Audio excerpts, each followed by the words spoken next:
Matius. Dimuliakanlah Tuhan. Pada suatu hari Yesus kembali ke tempat asalnya. Di sana ia mengajar orang di rumah ibadat mereka. Orang-orang takjub dan berkata, "Di mana diperolehnya hikmat itu? Bukankah dia anak tukang kayu? Bukankah ibunya bernama Maria dan saudara-saudaranya Yakobus, Yusuf, Simon, dan Yudas? Dari mana diperolehnya semuanya itu?" Lalu mereka kecewa dan menolak. Maka Yesus berkata kepada mereka, "Seorang nabi dihormati di mana-mana, kecuali di tempat asalnya sendiri dan di rumahnya." Karena ketidakpercayaan mereka itu, maka Yesus tidak mengerjakan banyak mukjizat di situ. Demikianlah sabda Tuhan. Syukurlah Kristus. Saudara-saudari yang terkasih, ada banyak hal yang bisa membuat kita takjub akan seseorang. Misalnya bagaimana ia bergaul, berbicara, mengajar, bekerja, melayani, berdoa yang mungkin membuat kita terpukau. Apakah kekaguman akan apa yang tampak dalam tampilan insani dan bahkan batas-batas manusiawi ini mengantar kita kepada realitas ilahi, kepada kepercayaan, kepada hadirnya Tuhan dalam diri orang itu? Jangan sampai apa yang membuat kita terpukau malah menjebak kita pada keterbatasan manusiawi yang membuat kita mempertanyakan apa yang luhur dan yang baik di balik tampilan fisik.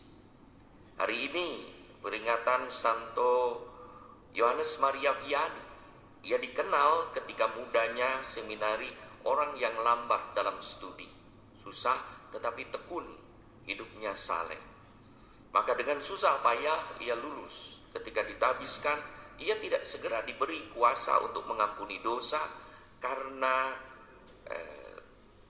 pemikiran-pemikirannya yang tidak bisa mengikuti perkembangan teologi pada waktu itu.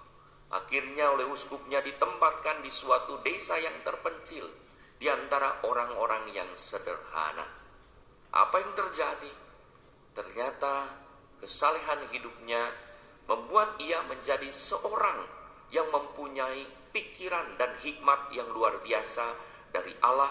Ia memberikan nasihat-nasihat rohani pada orang-orang yang mengaku dosa, sehingga ia sehari-hari memberikan pengakuan dosa dengan nasihat-nasihat rohani yang luar biasa. Banyak orang dari kota-kota dan di tempat jauh datang untuk meminta nasihat rohaninya. Bahkan sampai dalam sehari ia harus memberikan pengakuan dosa yang terlama tanpa henti 14 jam. Desa Arts di mana terpencil menjadi tempat ziarah yang luar biasa. Ia diangkat menjadi seorang santo dan kini menjadi seorang pelindung semua pastor paroki. Luar biasa, orang bisa terjebak pada keterbatasan luar.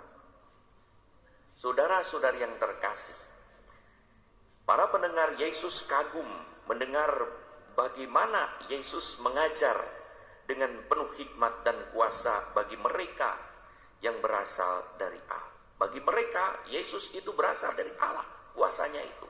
Tetapi kemudian, ketakjuban itu tidak mengantar pada rasa syukur atau iman akan kehadiran Allah dalam perkataan dan perbuatan Yesus.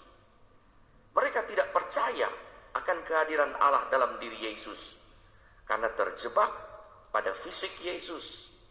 Putra Allah yang menjelma manusia itu lahir di dalam kebudayaan Yahudi di Nazaret.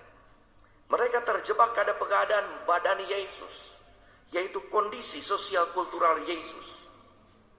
Mereka tidak menyadari bahwa Allah bisa berbuat apa saja dan menggunakan siapa saja untuk hadir dan menyelamatkan manusia. Allah, Sang Sabda berkenan lahir menjadi manusia melalui tubuh Maria, seorang wanita sederhana Yahudi, dan dibesarkan dalam keluarga Nazaret di bawah tanggung jawab seorang Yahudi tukang kayu, Yusuf. mereka terjebak. Mereka tidak menyadari kehadiran Yesus, bahkan ia adalah putra Allah yang menjadi manusia. Saudara-saudari yang terkasih, para imam adalah orang yang dikaruniai anugerah khusus untuk tampil sebagai pribadi Yesus, terutama pada saat Ekaristi. Mereka diberi kuasa berkat urapan minyak krisma pada upacara sakramen imamat. Mereka tampil sebagai manusia biasa secara fisik, tetapi mereka adalah imam kudus yang diberkati oleh Allah. Kita, baik umat ataupun imam yang bersangkutan, bisa terjebak pada keadaan sosial kultural, pada keadaan fisik, pada keadaan badani. Siapakah imam itu?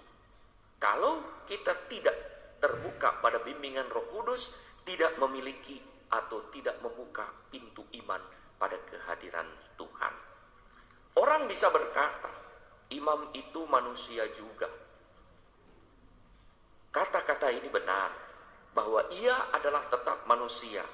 Tetapi jangan sampai kata-kata ini justru menjebak kita, menjebak saudara-saudari, atau menjebak imam yang bersangkutan, hingga tidak mampu melihat, tidak menghargai, dan tidak mengimani unsur ilahi di balik seorang imam. Mau imam yang ditabiskan kemarin dengan imam yang sudah ditabiskan 50 tahun yang lalu, sama kuasanya, sama berkatnya. Yang berbeda adalah pengalamannya, yang berbeda kematangannya, yang berbeda usianya. Tapi berkatnya sama. Saudara-saudari yang terkasih, maka Ekaristi yang dirayakan oleh imam siapapun sama kudusnya, tak dipengaruhi oleh keadaan diri imam tersebut.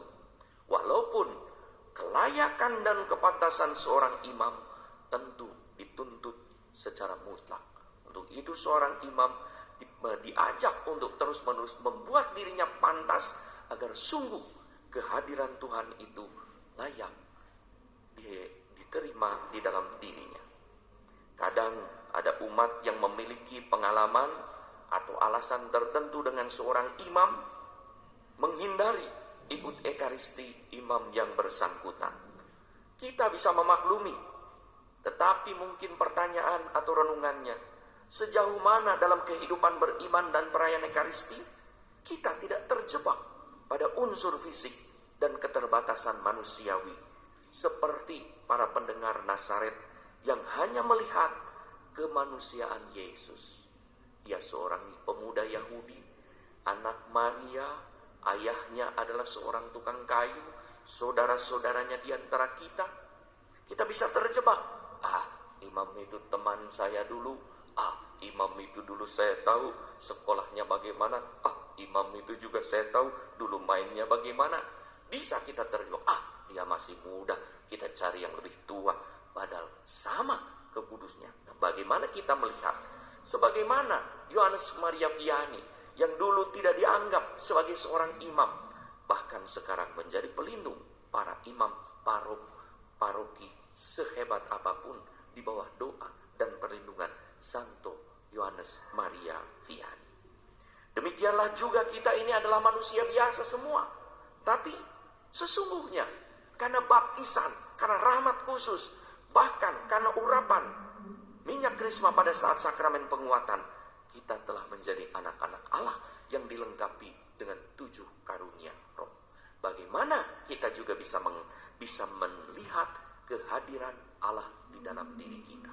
Bagaimana kita mungkin melihat kehadiran Allah di dalam diri orang lain, bahkan di dalam diri imam, kalau kita sendiri tidak menghargai, tidak mempercayai kehadiran Allah di dalam diri kita? Kita memang manusia, tetapi bukan manusia biasa, karena kita adalah, karena baptisan kita menjadi anak-anak Allah.